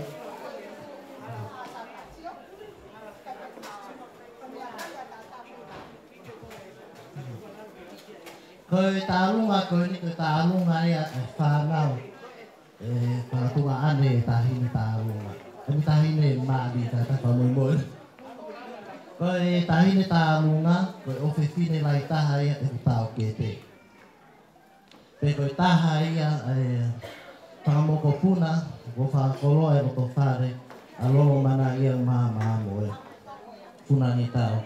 Pe koe ambera maa whana pēni ai whanau ke whaihanau ki whakame ite, mai tahine maadi ahoni. Ko kore whakamemore atu pe ke tahine maari, ke ne mea mai mua o hui e te teki e te ira mūtu. Ko kore whakamemore atu pe ke DJ, tā mai whasi ai whanako whewhe holoko.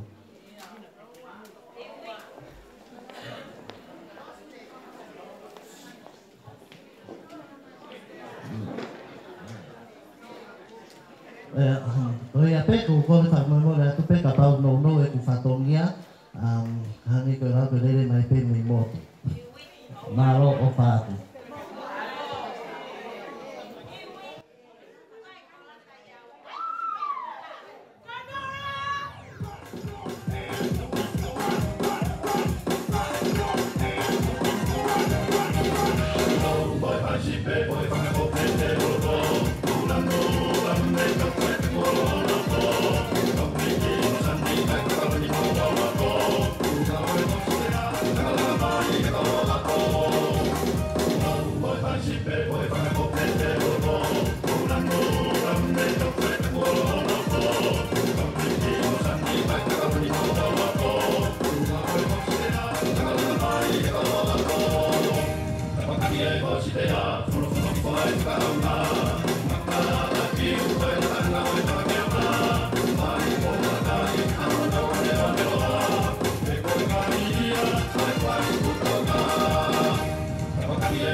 kua kokoli, te kateanga e Katoanga'i. Na manukilo te unga kua kua, kakationa te tangatai. Kua kateanga kua kokoli, te kateanga e Katoanga'i. Na manukilo te unga kua kua, kakationa te tangatai. Koia ka patuta kapi e maho te tauai. Ka manukilo te unga kua kua, kakationa te tangatai. Koia ka patuta kapi e maho te tauai.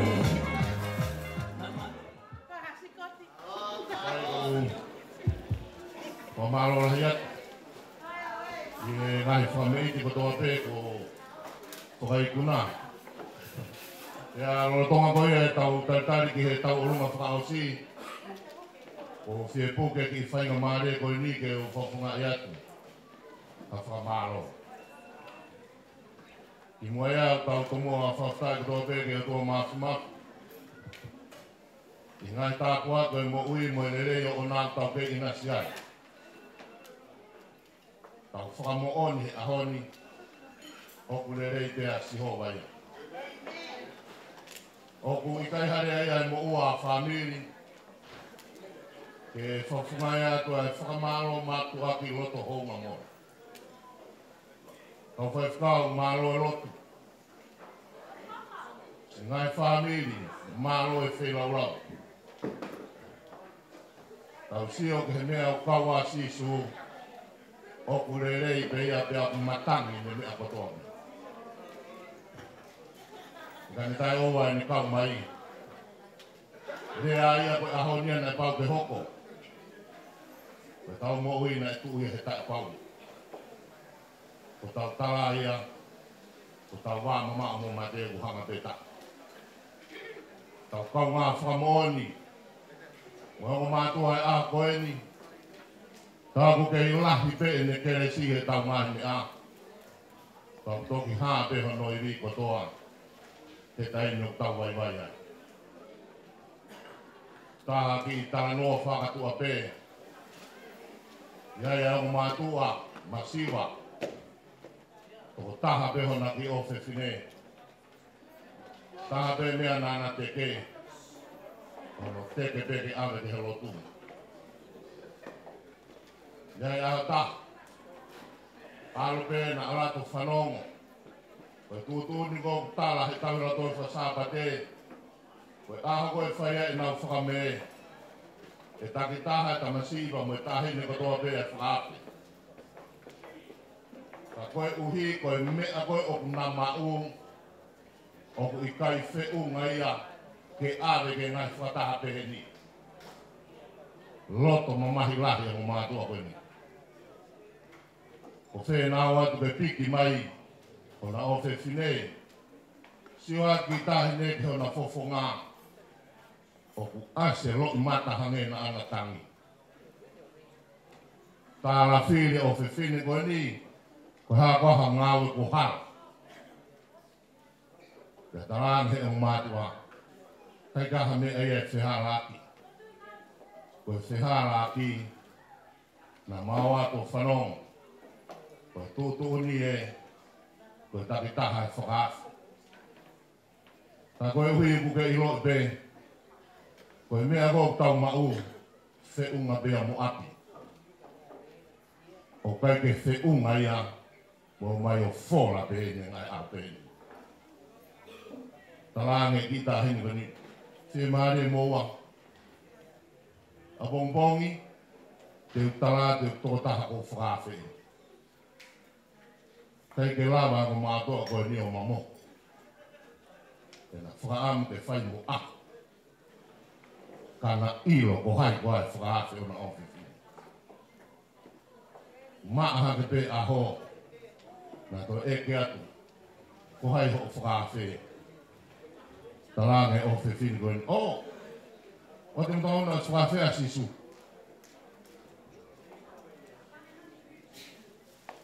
Koe aha koe sa pate nei whai ai e katoanga koe ni. Ma oko kotoa fu pare pare. Fola mo ngahi mea pehenia. Koe nau ki te perebe nei ke iawa. Ala te o mātuani. Toha ke lai fusi. Ufi ake te pire. Au hake mo sai ne kiri. Mahae na ki nea nei ma ua fotu i o runga. Ta tō mai rea mai lai fusi ufi ake. Tāko toa pēr na e nofu. Na nau whaka amu. Ke a whea he hou e hiki o ki sia si. E nau tēpire. Ka na nau tānia. Ko taimi ngana e tuku mai ai lo tū. Nau si longo kotoa. Nau si o ange. Te ko whea tēpire alu kai hou e hiki. Ha upe ho e ki. Ha upe ke ki te pire ki famili. Nau fifiri. Koe ha koa ku kai ke aluai. Ke ngai te pire ko masani. Ka taimi koe na ere ai e ho e ki. Kane tawange. Ko hu mai pehe mata paha. Sio mai ke ni nilanga e te pire koe. Ko mea ko wafi mai ai. Kafo mo Uini. Kei toi aha tā ea tene whakangingila famili. Kako sisu. Aho koe whetō aki. Ko sisu pe tene whakakato. Ngai famili. Ko lahe ngahi kātoanga pehe nia. Ko whaihono kātoanga. O si pe wike taha. Tau whanongo atu kehe tala noai. Koe ngahi mea ia. He nei kai whakawhea si sui a ki ai. Nai whakawhea mea koe nai whōlai mua ke. Koe mea ia tala he poto. Ngai ko ngani ko hana he wai ngā. Hana he muna. Kai haasi tau toka. Kai tupe mea umahu ingata. Tuku mua ke tau mātu aki. Nai a paura. Ka inga. Olo whakausi e. I longa pe ngahi mea ku mo oni. I longa ngahi mea ku mata lerei. I longa ngahi mea ku totoru. I longa ngahi mea ku maoni oni. I longa ngahi mea ku whakaufofa. I longa ngahi mea ku ongongo lerei. Hei harerei. Ka mea ke whakamaro ia. Te tau tokanga ki ai. Tuku mua ke tau mātuku aki. Iai ha tono nou. Oi whiohi koe ni. Tuku kotoa pe ia hene. Iai te ha kihi i rei. To oi o ango ia. Na atokoni. Ki hara whanonga. I mea o tau ko si. Awhi maano ni e kuroto whare. Whesi ki hama e roha. Wai on ki uhi ke ua. Koe mea rewa nā whai. Koe ku omia si su. Te u whanonga moi. Koe ki motua ngano whaho a. Liami talo lake pauereni. Tonga rere ka hapai. Mātu aki lata pe whenea. Taimi koe whaiwhatongia. Mate aki e hingoa ko sisu. He whungawaka sia si o tonga. Rea kei o tau kete nani whawhungai atu. Ta kou fiefia. Iai hatai te hei. Ta kou tala manu atu o famili. Kafo ka Uini. Koe famili o tolonga. Koe famili o turoa. Koe famili o kulanga ia sisu. Koe famili o kulanga he koloa. Pongi be ko whai tau wheturi. A hoko mai be ko whai whemotumotu.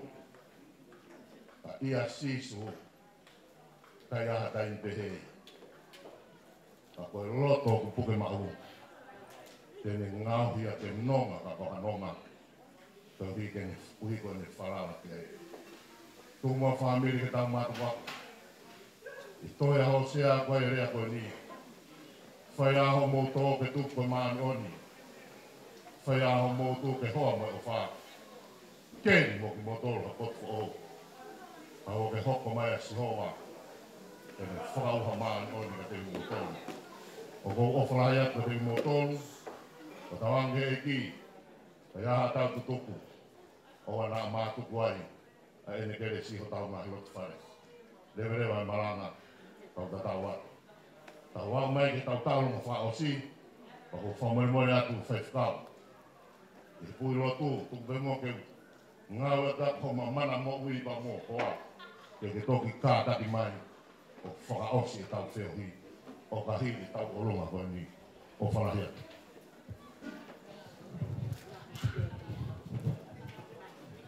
Whakatulou atu, ko ino pēra ko si Mauloloa e mea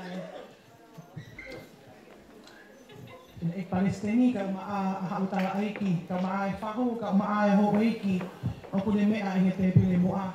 Whakamole mole pe mua, koe mausi Itali ke au mai ai, ki taulunga whakaosi koe ni. Nai lele ato whai e whatongia i he Mali i he Dominion Road Assessment o DC. Ka koe tūri mai eni ke whakahoko e ni whakameite i he whiawhini. Kafo mo Uini kau maa, ai tahine whaho o Uini kau maa e whaho o e tamasi i Mali o e aho. Koe ki whakameite u amanaki ke whakahoko. O whakahoko ia hei ki ofewhine e pule e ona o e hahi hifo i lai sāne funaki loko tui. Ko e whakafofongai e ki kulupu o kui ko e whiofa aki. Kulupu whiofa aki o ku kau ki ai e famili e nima. Me he siasi o ki ai a Kafo mo Uini. Pe au ku kau ai a Susana mo hofoni. Kau ai mo e whinemotu au ku whakahoha a. Kau ai mo ana mo pāhulu. Kau ai mo siaosi mo melefine. Kau maa a paia loko tui mo Maria loko tui. I he whiawhini. Mau loto peke mau kau he lau he kau. Ko le atu, Kafo, ka taki o lama mai, to o ato i ki teki e ki koini. I he lo uro e tahine ko i lai sāne funaki loko tui. Na aonga ati ka te koe mo hoa o whaanga. Pea ko i ki i takapau ko e ni ko teu mai. I tahine ko Maria e fuaki pe ia ma e whae a Kafo. Tahine ko Susana. Na aonga atu ki hawhatongia. Ko ia ko kore tu DJ, ke te whaloloa, ko toa ki mo tolu o kukau he kulupu e whiofa aki, Mali pe manako ki he kulupu e whiofa aki, mo i loto ko e tau taarunga whakaosi e ni, malo.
whawhetai ke e ki ko lawe e pe ko si mā uloloa ho o mou mea i he haofanga pea ko kou nau e he pure katoanga ke whai ha whakaosi ka oku whakaamu pe o tamai ki mari ke nau mo whai hana ki rea whakamalo ko ia ko kore pe ke holo pe mua o mai pe haki mini te nima ke kuna vare na rea whakatonga ka te tanke na rea whakatonga ko ike nou nou Uini mo Kafo mo kataki mai Fai'aho whakamalo ke o famili o hiko na wongosia i he ahoni.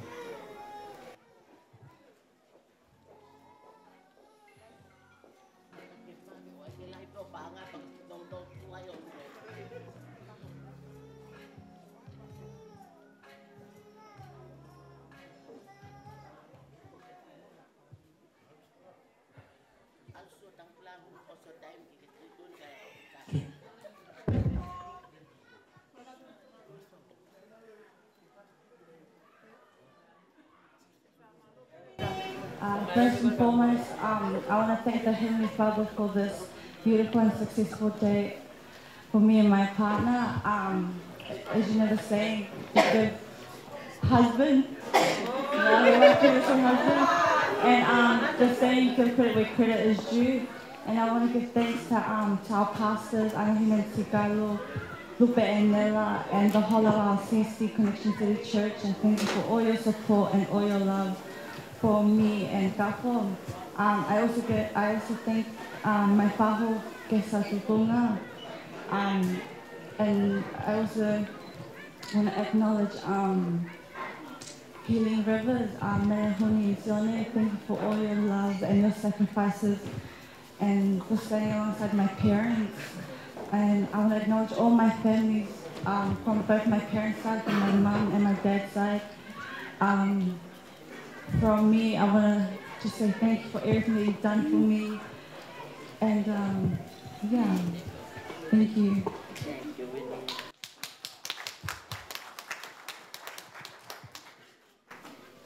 Good day, friends, family. My name is Kafo. I'm Winnie's husband. First and foremost, I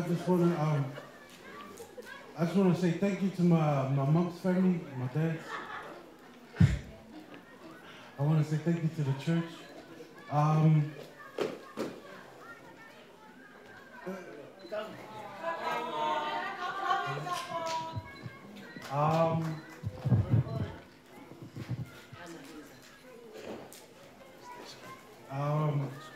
Yeah, this was pretty short notice.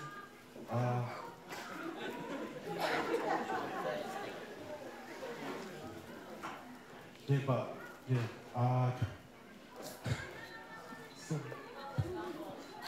Yeah, I just want to thank you for everyone that helped out with the wedding. Give my blessings and love to all you people.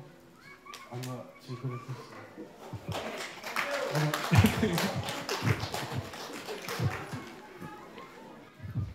Ko siok mo oni pe na upea pa whakakata ai MC ani nai at may ngalo-ngalo ay pahingan. Tagwa ko mo oni pe iya. Sa hetong hanga Uini o ngahi ele mana tuke pau e pau. Ko o si ako iya wa Uini. Ko se ta ke eki malo o pito. Ko kore whamole pe ke ho eki. Lahi o ngawe ake me ake ki mautonu. Ke hao whangani. Ko pente ko si o Fiema'u ke whakahino-hino whakarelei. Ko tai mo mea ho eki pa kake tau mea. Pea ko whakatontono atu pe whahua aki na ahala ho mo bau mo fusio ma'ulunga mai ka tau o koe ka Palestenia. Ko taki pe au ko Otahuhu ko whai whatongia. Otahuhu ngai sias whakapente ko stonga inu usilani. O kiai e mau Palestini, o taha pe mau whakangong kiai, koe haa moa. O mau ngai siasio o kuwangi au tupu. Pe au kiai e no Palestini, ko au koe taki au i he tawha e kautonga. Anahina sikalu hingoa ki muaku anahina ai polo. pea o ko honga ia i ngai whakalangi ko toa pe. Mosi o mou mea, mosi o mou kei tangutu fuoloa he haawhangani. Pea kong tong whakamooni e ne fupure anga susana i he ahoni e ne tokolahi. Mo talangofua. Talangofua ka ko ilo ko hiko e ofa e a susana ko. O hafua heni i he ahoni ka ko e pure anga peno susana o osi kehe a Kafo ia. Ia honi. Mona pitu pe more a Kafo. Ke koe ngalo iai. O ku ngalo, o si ngalo iai. E ne mea koe, kapana e whamalo ka koe kalo te ke kei pure. Ngalo iai. So, hange koe lau koe ahiwa pai lui. Iyo, whakita ke eki, o pure hostea. Kai ke? Malo au pito, tokon Fai'aho kau taki ko toa peo e Connection City Church, Poate Tikoni, ongo matua, lolo pea mo mamoe, hofoni pea mo Susana, kau taki Life Group, Healing Rivers, Sarifati, Laione Siuta. Malo au pito ho mo tokoni kuo pakola e fatoria. Pea honga au pito kore atu ke punake. Ko tonu pe ho mo wongo ko ki kamata ke marere ho kuongo he lahi kai fasike na etahe au whangani. Whakafoki mai ho kuongo ke te whakawhetai a pongpongi.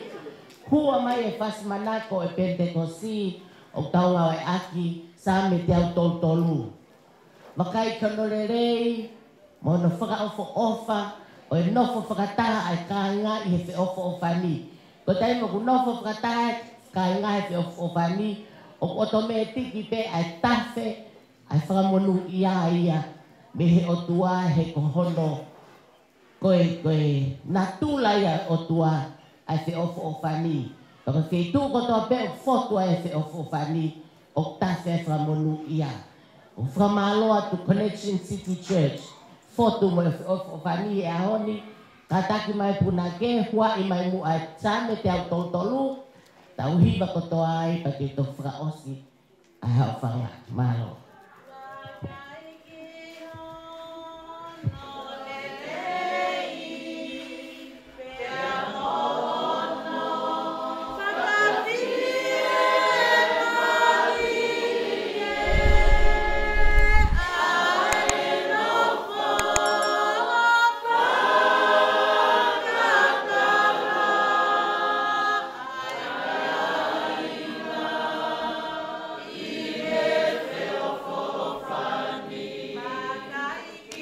Oh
Amen. Mau whawheta ia, mau whamalo ke a whiona e tamai.